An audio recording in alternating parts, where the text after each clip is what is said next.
Bismillah ar-Rahman ar-Rahim. In the name of Allah, most gracious, most merciful. Dear respected viewers, dear respected participants in the course, I greet you in the Islamic way, the greeting of all the prophets, including Jesus, peace be upon him, by saying, peace be with you or upon you.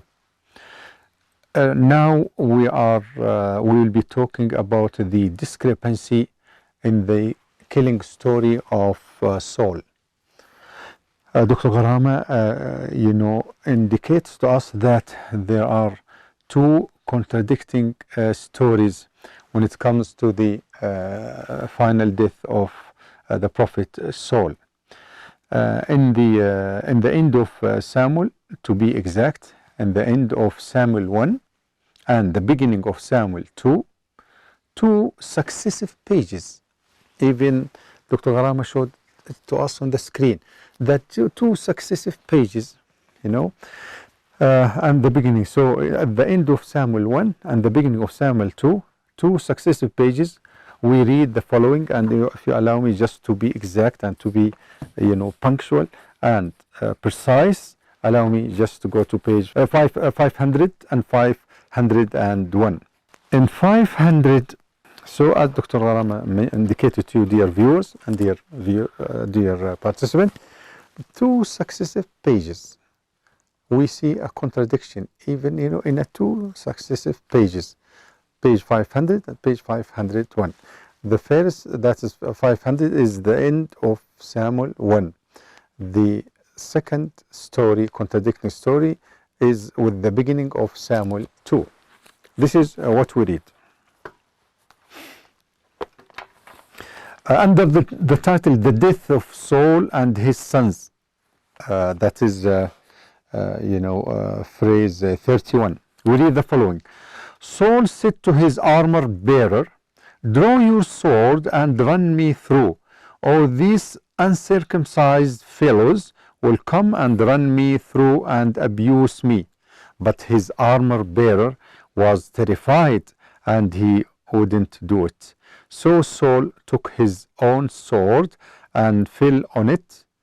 When the armor bearer saw that Saul was dead, he too fell on his sword and died with him.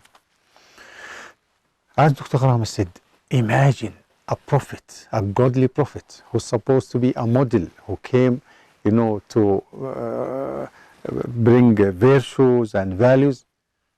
How would he set an example by committing a suicide? It's really amazing that they every now and then degrade mighty and godly prophets that God has chosen to pass the message. Yet we find here that he is committing a suicide. And as you know, prophets in any nation are supposed to be model and examples. Anyhow, this is one version of the story. The second version of the story about the same event, that is the death or the killing of the death of Saul, we read the following. This is in Samuel 2, and to be exact, in chapter number 1. So what we read was in chapter 31. What we are reading now, the contradicting story, is in chapter 1, Samuel 2. It reads as follows. I happened to be, this is a man talking, I happened to be on Mount Gilboa. The young man said, so we are hearing a person talking, and he's from the Amalekite. He's talking and saying that he happened to be on the Mount Gilboa. The young man said, and there was Saul leaning on his spear, with the chariots and riders almost upon him. So his enemy were running about him, and he was so fatigued that he was leaning upon his spear. When he turned around and saw me, this is the Amalekite talking. When he turned around and saw me, he called out to me, and I said, what can I do? He asked me, who are you? An Amalekite, I answered. Then he said to me, stand over me and kill me. I am in the throes of death, but I am still alive. So I stood over him and killed him. This is again completely different story within two successive pages. The question raised by Dr. Gharama, so who killed Saul? Did he kill himself and commit suicide, which is impossible for a prophet to do? Or did this Amalekite killed him? He moved to talk about David era, the period of David. David took over after Saul's death, so David came after the death of Saul. He renovated and extended the Al-Aqsa Mosque only because, as you know, and as we have been reminded by Dr. Gharama, it was built during the time of Jacob. But David came to renovate the Al-Aqsa Mosque and to extend it because it was already built by Jacob. While Quran upgrade David, so here we have two completely contrasting picture. The Holy Quran glorifies David and put him in his worthy status as a prophet, while we'll be hearing a very degrading story attributed to David committing adultery.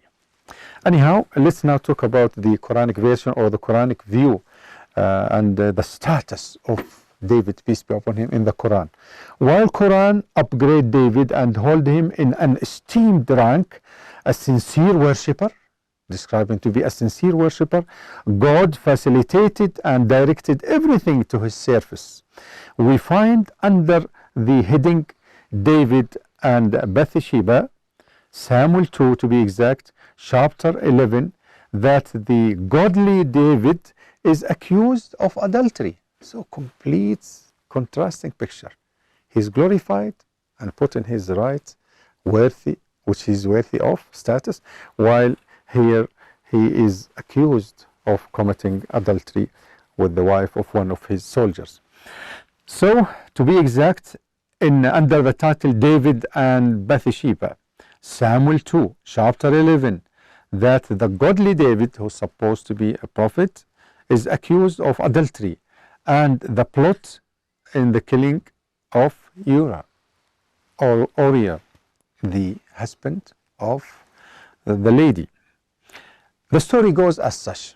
They say that one time David, he was on the roof of his palace. So he spotted a lady in the neighboring hood. In the neighboring hood, he spotted a lady taking a bath or bathing. So he was, attracted by her beauty. So straight away he sent for her, and he committed adultery, just like this.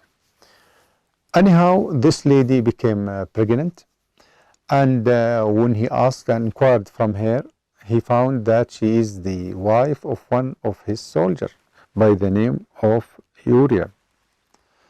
So he sent for her husband.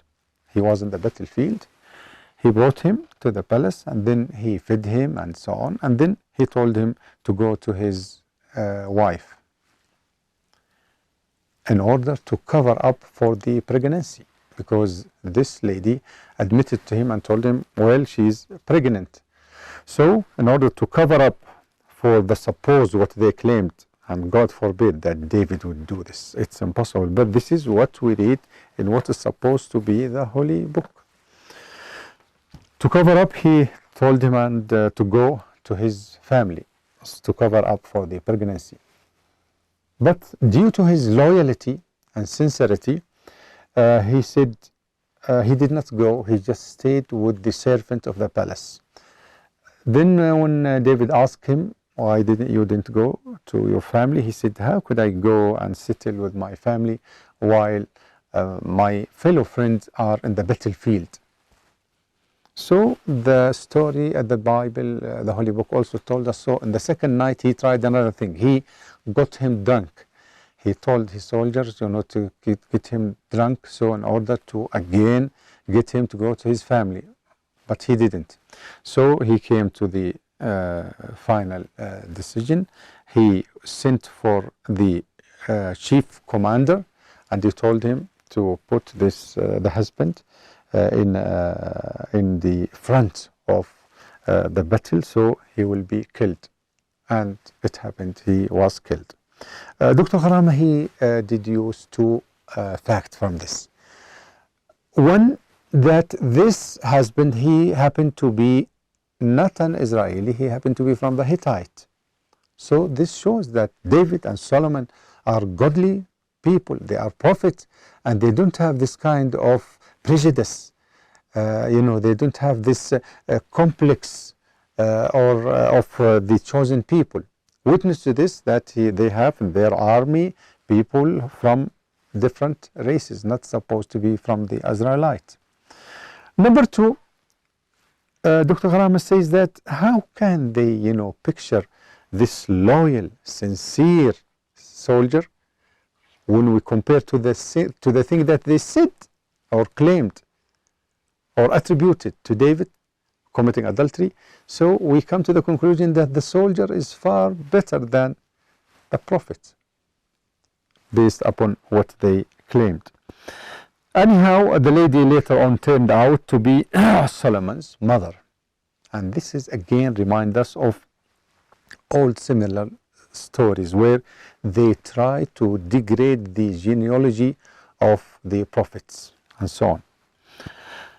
The comment that we get and we come to learn from Dr. Karama is that he asked a question: who would benefit from this degradation of Solomon? And he clarified it to us that it is the Levite tribe. And again, those who degrade or try to degrade Moses and Aaron, you find that those who will benefit are the people from the Judah tribe. And both those tribes are strong, and that is why they inserted their versions of accusing one another or degrading the prophets of one another. They enforce it upon what's supposed to be the holy book, and that's why we find every now and then, and even throughout the Holy Bible, we find these contradictions and discrepancies between events. What is even worse is we are talking about incest here, and attributed to the family of David. So under the title Incest within the David's family, the story goes as such that David had many sons and many daughters. One of them is Amnon, who they tell us here that he raped his sister Tamar, the full sister of Absalom. So it happened that this Tamar, she is the sister of Amnon, but she is the full sister of one of the sons of David by the name of Absalom. Anyhow, when her full brother discovered this, that she was raped by Amnon, he killed him. He managed to kill him later on. What is even shocking, that we read that this Tamar, she asked Amnon before he raped her, and she said, "Why don't you talk to the king?" referring to her father, David, marrying her, as if David approves incest, because after all, she's his sister. Anyhow, we leave it to you, dear viewers, to judge it with your common sense. Could this happen within the household of a prophet? Or the previous story, could this happen that a mighty prophet who came to be and to set example for his nation, commit an adultery, and then also commit a premeditated killing of the husband? Anyhow, now we come to Absalom's plot. We are told that Absalom became popular among the people, his people. He exploited this popularity, and he planned a plot against his father, David, who fled from Jerusalem to the mountain. So again, we are having another picture. A son who's supposed to be obedient, he is mutiny against his father and making a plot against his father. So what example, would the Holy Bible readers will learn from the story or from this accusation, false accusation attributed to mighty godly prophets like David and Solomon and so on? So under Absalom's plot, Absalom became popular among the people. He exploited this and he planned a plot against his father, who fled from Jerusalem to the mountain. An advisor by the name of Ahithophel advised Absalom to sleep with his father's concubines. Lived in the palace, because there were some concubines of David lived in the palace to look after the palace. So this advisor advised Absalom to commit adultery with them, to sleep with them, in the sense that then all the Israelite will come to hear that you made yourself a position. You became in control. Then Samuel 2 relates that a battle took place between Absalom and David, and the former, that is Absalom, was caught by a tree from his long hair. The death of Absalom is related as such that during this battle, Absalom was riding his horse, and he happened to have long hair. So, his long hair, when the horse was passing under the tree, the branches of this tree got hold of his hair. So he was suspending from the tree, and someone came and killed him. We come now to a different story, the story of Adoniah claims kinship. We have another son of David by the name of Adoniah, one of the sons of David. He claimed that David is getting old. And Dr. Gharama reminds us that this is not quite the case, because he became a king at the age of 20, and he remained in control of as a king for 40 years. So he's supposed to be 60, and this is not an old age. But the love for the position and the monarch get his son, who's supposed to be his son Adoniah, to mutinize and to rebel against his father, saying that he is getting old. So he announced himself a king to be a king. Of course, Bathsheba, she is keen to make sure that kingship will go to her son Solomon. So she went to David and reminded him of his promise to pass his kingship to Solomon, her son. God told David that Solomon is the king. So he killed Adoniah. Thus Solomon became the third king after Saul and David. Now we come to another book. It is Kings 1.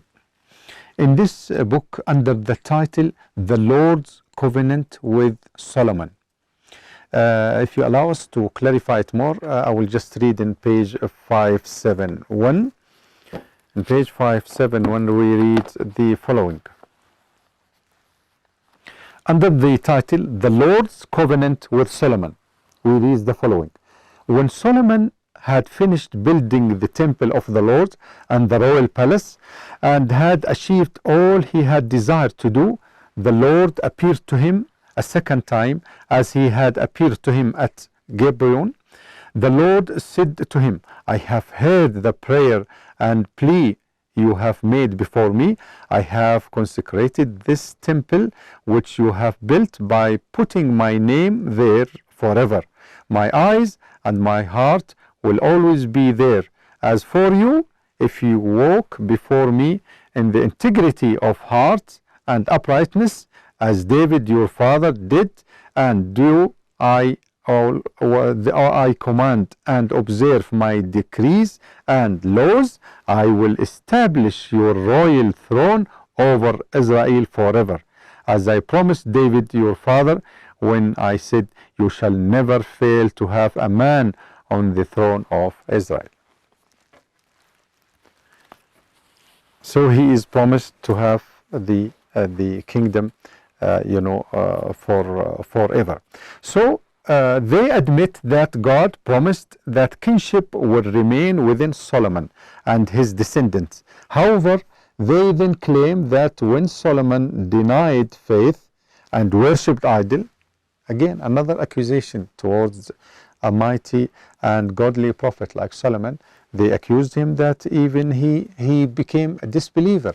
He even worshipped idols. He gave offerings to the idols. So as a response, God cut off his kingship, and it was confined to Judah.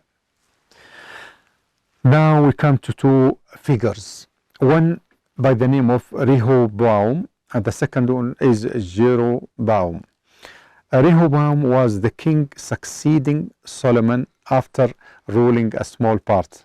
How about the rest of the kingdom? Inquired Dr. Gharama. As an answer, he elaborates to us by narrating that there were a prophet during Solomon's time named Achiah. This prophet Achiah, who saw a righteous person named Jeroboam. He saw him, and he happened to be this Jeroboam from the clan of Ephraim. He was from Ephraim tribe, who gained David's confidence. So David had a strong confidence in this person, Jeroboam. So what happened? Achiah met Jeroboam while walking out of Jerusalem, and Achiah was wearing a new dress while he tore it into 12 pieces. So it happened that Achiah was wearing a new dress and he intentionally tore it up into 12 pieces.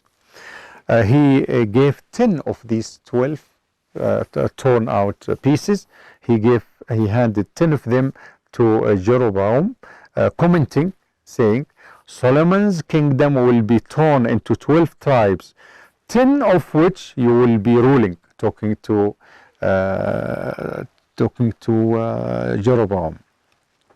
10 of them will be under his command or his rule, leaving only 2 tribes for the sons of Solomon, that is Judah and Benjamin.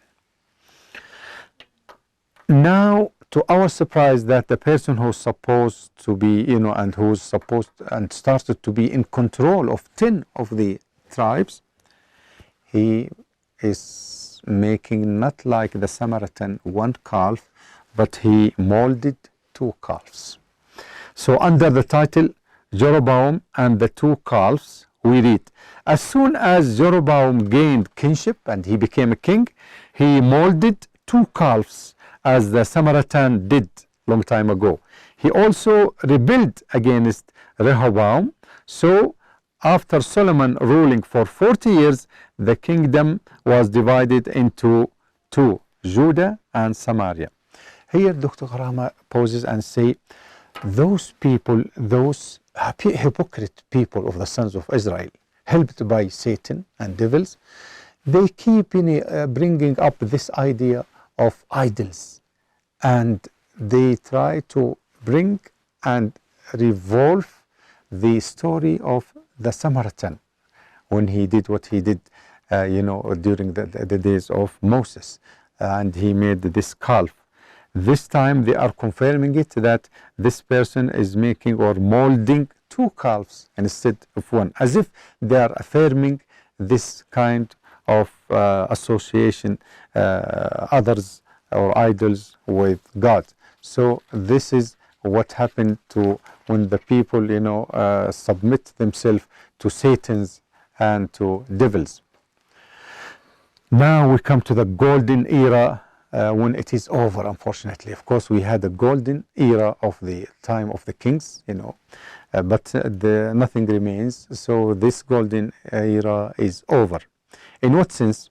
In the sense that we come to know that with the division, the era of the 3 kings, that is Saul, David and Solomon, the era of the 3 kings, the golden period is over.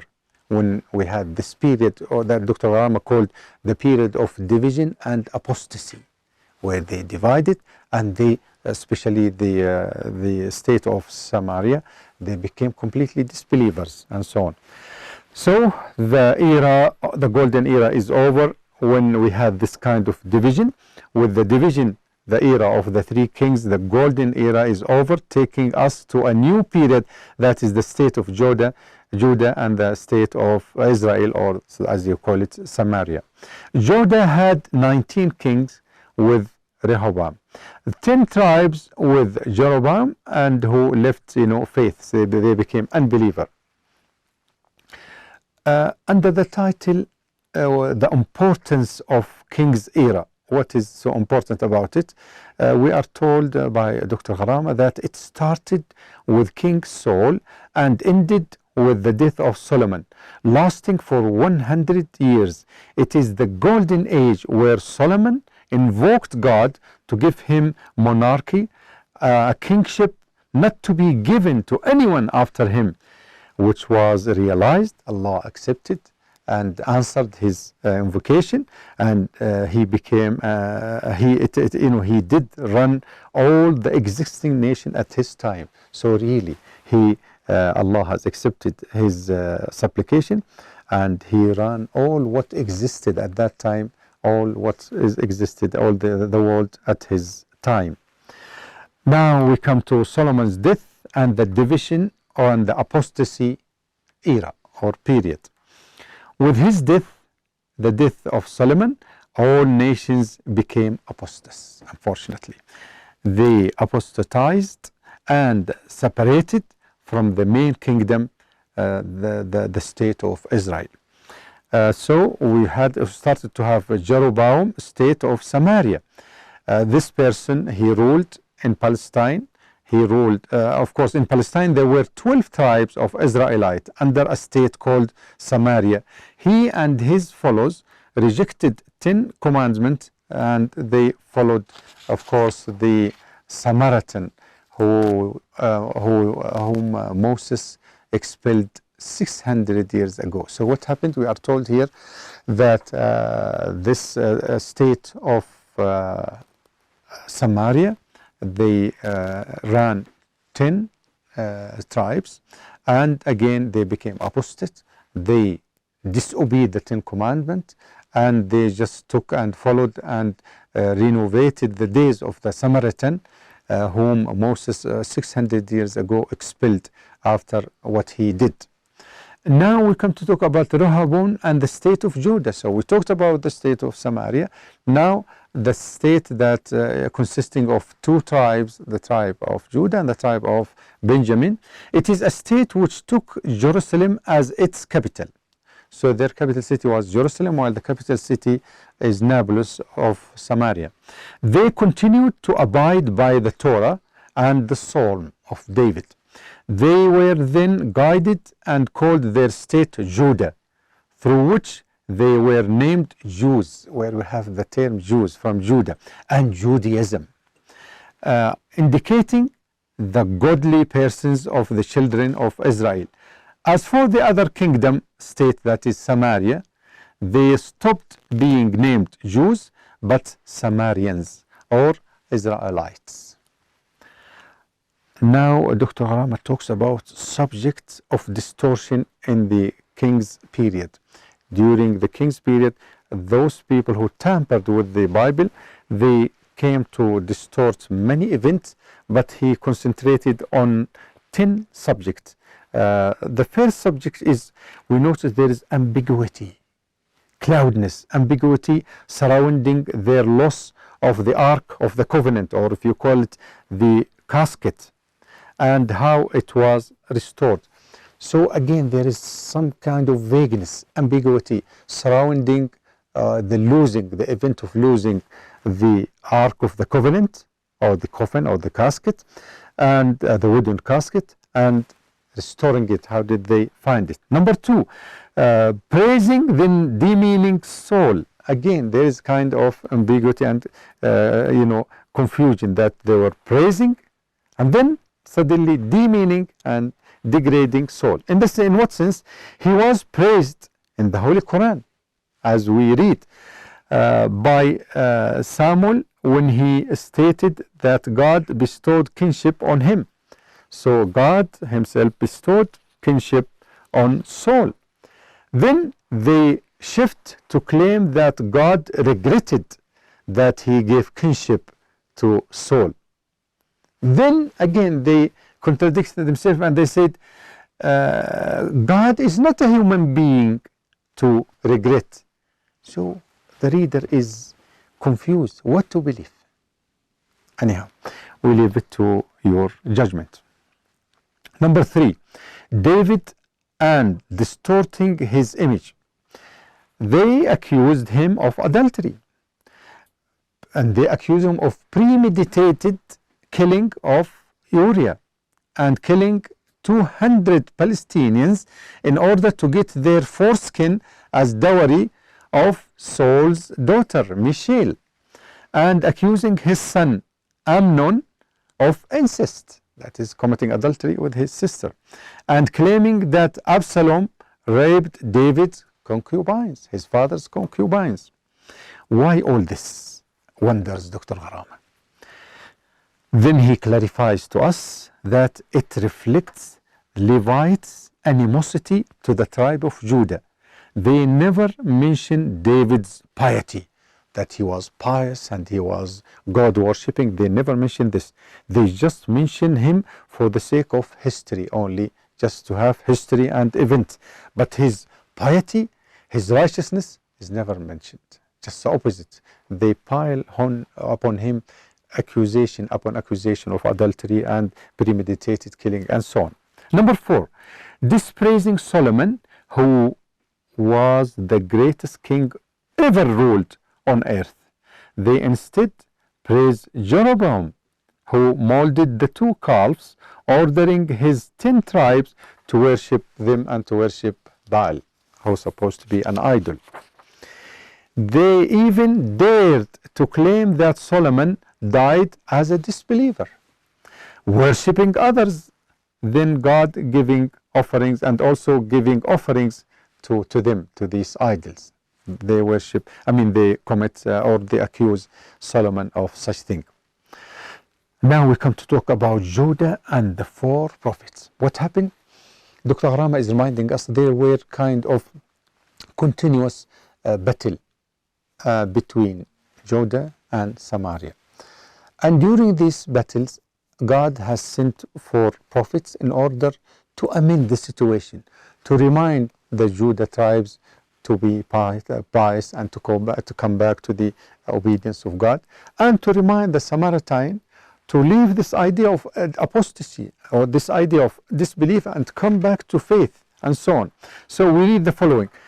The state of Solomon descendant was called Judah.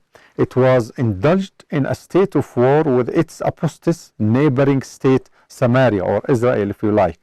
During this era, God has sent 4 prophets who used to go to Samaria, advising them to come back to belief and advising Judah to shun sins and to be righteous. Maybe for the sake of this complex of chosen people, those 4 prophets remained in their book. They are Elia, and mentioned. He was mentioned in the Quran in As-Saffat. He used to warn the people not to worship their idol Baal. The Old Testament narrates his performed miracles. So Elia performed miracles which surpassed those of Jesus himself, peace be upon him. And the caller to the truth should make use of these things, that when you make these miracles, it doesn't mean that you are divine, as they say about Jesus, because Elia, he even performed miracles that surpasses the miracle done by Jesus, peace be upon him, in quality and quantity. So we read that among these miracles that Elia performed were bringing back the dead, bringing them back to life, also ascending to the sky. These miracles better used by caller to the truth to prove that performing this miracle does not necessarily indicate divinity, but to prove prophethood, not divinity. Now we come to the second prophet, and he is Elisha. He is mentioned in the Quran exactly, to be exact, in chapter Al-An'am 86. He also performed great miracles, surpassing that of Jesus, peace be upon him. He brought the dead back to life. Then number 3, we have Isaiah, the prophet Isaiah. He is not mentioned in the Quran per name, by his name, but Dr. Gharama is of the opinion that maybe he is mentioned under another name, that is Zulkifl. if he's under that name, Dhul-Kifl or Zul-Kifl, so he is mentioned in the Quran in the chapter Prophet Al-Anbiya, and to be exact in verse 85. He gains importance due to the existence of a whole book named after him in the Old Testament. Isaiah book is so important based on the details stated related to the prophethood of Muhammad. So unlike other books, the book of Isaiah is so important because it prophesied and also it mentioned certain things prophesying the coming of Prophet Muhammad, peace be upon him. To give you an example, there is a mentioning of the mount in Medina, Salih. There is a mentioning of the song that was sang by the Medinites on receiving the Prophet, peace be upon him. Also, there was a mentioning of Taima, the place of Taima, and also even the mentioning of Mecca itself, and so on. Now, if you allow us, that we'll talk about the Dr. Rama tried to clarify to us in order to remove all kind of confusion, that the participant in the course should not confuse between the first captivity and the second captivity. And he clarified it. He clarified it to us in very beautiful, clear point. He reminded us that Isaiah, he was sent during the era just before the fall of the Samaria, because as you know, these 10 tribes of Samaria, after the captivity and so on, they just dispersed and scattered, and they just disappeared, unlike Judah. Anyhow, so after the division of the two states, Judah and Samaria, when did it finish? That is when we talk about Judah. It just finished after 335 years, and the king that ruled Judah, they happened to be the sons of Solomon. As for Samaria, or Israel, if you like, the division started with this person Jeroboam, that he made up, or he molded, 2 calves. Then those kings that came after him, again, they were also apostates, they were unbeliever, and this state of Samaria did not last more than 200 years. Then as for the state Judah, it continued 135 more, that is after the fall or disappearance of the state of Samaria. How did Samaria fall or just disappear? Dr. Rama tells us that a strong army came from Iraq, led by Sargon and his Assyrian state. So they came and they massacred the whole people of Samaria. They even took the remaining as slaves back to Iraq, and they destroyed the city of Nablus. And this happened after the death of Solomon, about 200 years after the death of Solomon. And this is, Dr. Rama clarifies that this is what is called the first captivity. So it is under the Assyrians, led by Sargon. And it is then when these 10 tribes disappeared and scattered, and there is no mentioning of them anymore. Then we come to the second state, the Judah. It remained 135 years after the state of Samaria, until again a big army coming, and again from Iraq, led by Nebuchadnezzar, and his army was called the Babylonians. So he came and he invaded the 2 tribes, Judah and Benjamin, and he took them as captives and slaves to Iraq, and they did not disappear like the 10 tribes of Samaria. They did not happen, and this is what is called the second captivity. Now, having clarified this, now we go back to talk about Isaiah and Armia warning. That is, the battle. Isaiah warned Samaria state that they should abide. So we had two mighty prophets who came to warn Samaria of the coming event that will not be in their favor. They will be massacred if they don't repent and they don't go back to worship and stand to believe. So the first prophet is Isaiah. He warned Samaria state that they should abide by the teaching in the Torah. Otherwise, they will be the first. They will have the first captivity. They did not listen to him or to his warning. Thus, Samaria collapsed. As for Armia, he did the same, but with Judah 135 years after Isaiah. He warned them that an army coming from Iraq and will invade them. What happened to Samaria with the 10 tribes will happen to you. So he warned them, but unfortunately they did not listen. With this, Dr. Gharama concludes this episode, and looking forward to seeing you in coming episode. We remain, and again, as we usually say, we leave you in the safe guidance of God. Assalamu alaikum. أكاديمية التعريف بالإسلام أكاديمية التعريف بالإسلام أكاديمية التعريف بالإسلام